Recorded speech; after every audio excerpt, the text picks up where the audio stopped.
Diotima, tu m'as toujours impressionné par ta vision de l'amour. Pour moi, l'amour est une quête de la beauté parfaite, qui nous mène de la contemplation du corps vers l'idée pure de la beauté. L'amour commence par l'attirance physique, mais il doit progressivement se tourner vers les idées, vers le bien lui-même, pour aboutir à la vérité. Platon, je vois la beauté des idéaux que tu proposes, mais tu oublies que l'amour n'est pas seulement une ascension vers l'abstrait.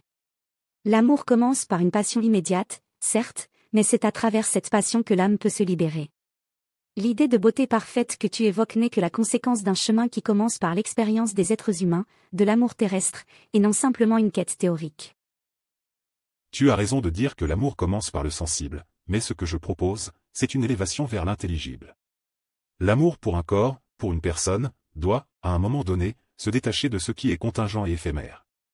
C'est en accédant à l'amour des idées, à la beauté pure, que l'on touche le divin et l'éternel.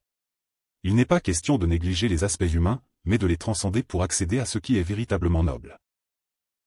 Mais Platon, l'amour ne peut pas seulement être vu comme une ascension vers le divin. L'amour vrai est celui qui lie l'humain à l'humain.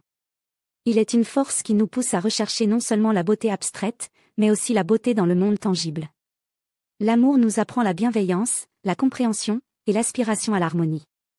Si tu vois l'amour uniquement comme un moyen d'atteindre le bien, tu risques de négliger la profondeur des relations humaines et des expériences vécues.